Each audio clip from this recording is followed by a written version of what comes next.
Subscribe करिए ये book channel को और बेल आइकन दबाइए लाइफ चेंजिंग वीडियोस सबसे पहले देखने के लिए। हेलो फ्रेंड्स, वेलकम टू ये बुक। आज मैं आपको ब्रेन ट्रेसी की बुक गेट स्मार्ट से सोचने के 2 मेथड्स बताऊंगा जिनसे आप अपना नजरिया बदलकर डेफिनेटली स्मार्ट बन सकते हो। मैं आपको इस बुक में से 5 मेथड्स बताना चाहता हूँ, इसीलिए नेक्स्ट वीक में अगली वीडियो में आपको 3 मेथड्स और बताऊंगा सेम बुक में से। So let's get smart. Imagine आपके बैंक अकाउंट में 1 करोड़ रुपए हैं। हो सकता है कि आप में से कुछ लोगों के अकाउंट में सच में हो, लेकिन ट्विस्ट ये है कि आप उन 1 करोड़ में से बस 2 लाख रुपए ही यूज कर सकते हो। आपका एक्सेस बस 2 लाख तक ही है। अब बताओ कैसा लगेगा? फ्रस्ट्रेशन होगा? इसी तरह हमारी जो सोचने की पावर है वो हम 2% ही यूज करते हैं, जस्ट 2%। बाकी के 98% पर एक एवरेज इंसान का एक्सेस ही नहीं है। और गुड न्यूज ये है कि ब्रेन पावर का ये खजाना अनलॉक किया जा सकता है। लेकिन आखिर ये खजाना है कितना बड़ा? हमारे ब्रेन में 100 बिलियन ब्रेन सेल्स हैं। 1 बिलियन होता है 100 करोड़ का, ओके। और इन 100 बिलियन ब्रेन सेल्स में से हर एक सेल कनेक्टेड है 20,000 दूसरे सेल्स से। ब्रेन एक्सपर्ट टोनी बुज़ेन के मुताबिक इसका मतलब ये है कि अगर हम हमारे सारे ब्रेन सेल्स यूज कर सकें तो हर एक इंसान इस पूरे यूनिवर्स में पाए जाने वाले जितने भी मॉलिक्यूल्स हैं उनसे भी ज्यादा आइडियाज जनरेट कर सकता है। क्रिएटिव और पावरफुल आइडियाज जनरेट करने का कितना अमेजिंग पावर है हमारे पास। इस पावर को अनलॉक करने के लिए आपको बस नजरिया बदलने की जरूरत है। और नजरिया बदलने के लिए आपको बस खुले दिमाग से सोचना होगा, यानी एक ब्रॉड माइंड से सोचना होगा। आपको किसी भी काम, कोई भी चीज, कोई भी सर्कमस्टेंसेस की बिग पिक्चर देखनी होगी। ऑलराइट, तो अब हम आगे 2 मेथड्स देखेंगे जिनसे आप सक्सेसफुल और स्मार्ट लोगों की तरह एक अलग नजरिए से सोच सकोगे। फर्स्ट मेथड है फ्लेक्सिबल थिंकिंग। हमारी दुनिया बहुत तेजी से बदल रही है, ना सिर्फ साइंस की फील्ड में बल्कि हर फील्ड में। किंडल और आईपैड डिवाइसेस आने के बाद 1 साल के अंदर ही कई बड़े पब्लिशिंग हाउस और बुक रिटेलर्स बिजनेस से बाहर हो गए। डीटीएच आया तो केबल नेटवर्क बाहर हो गया। और ऐसा नहीं है कि सिर्फ टेक्नोलॉजी ही बदल रही है, ज्यादा पुरानी बात नहीं है। यही कुछ 30-35 साल पहले टेलरिंग को एक बहुत अच्छा बिजनेस माना जाता था। कोई अगर टेलर है तो समझो कि वो बहुत ही अच्छे बिजनेस में है। लेकिन जैसे ही रेडीमेड आया 90% टेलर्स बिजनेस से बाहर हो गए। इसीलिए समझदारी इसमें है कि हम हमारी सोच को फ्लेक्सिबल और एडॉप्टेबल रखें और इस तेजी से बदलती हुई दुनिया में खुद को शार्प रखें और हमेशा कुछ नया सीखते रहें।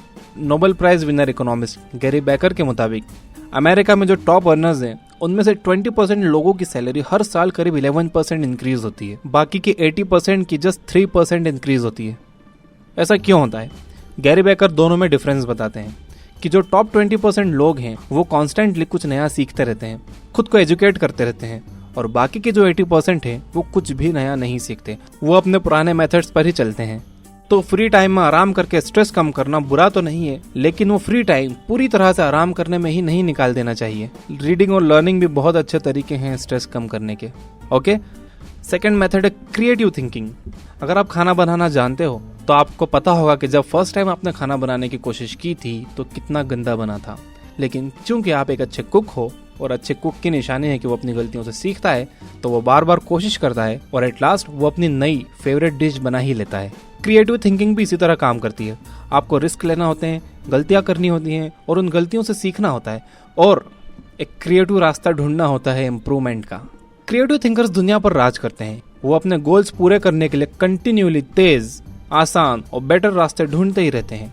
यही लोग रिस्पॉन्सिबल हैं बड़े बड़े इनोवेशंस के लिए, ब्रेक थ्रूज के लिए, जिनसे सारी ह्यूमैनिटी को फायदा हुआ है। वो कहनाई प्रिंसिपल फॉलो करते हैं, which means continuous and never ending improvement. इसकी अपोजिट है मैकेनिकल थिंकिंग।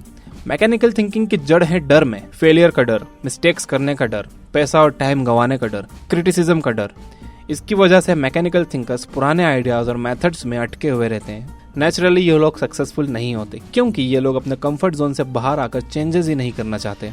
आप एक रेस्टोरेंट में जाकर पता कर सकते हो कि वो एक मैकेनिकल थिंकर चला रहा है।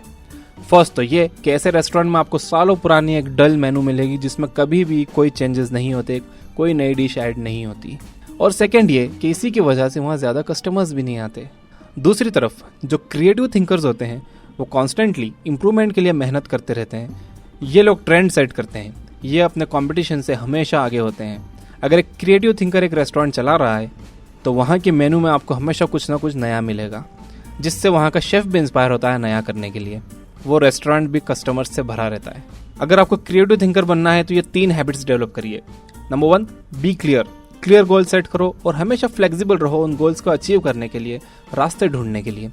Number 2, be focused. याद रखिए कि मल्टीटास्किंग जैसी कोई चीज़ नहीं होती। एक टाइम में एक ही काम करो और अपनी सारी मेंटल एनर्जी उस काम को बहुत अच्छी तरह से करने में लगाओ।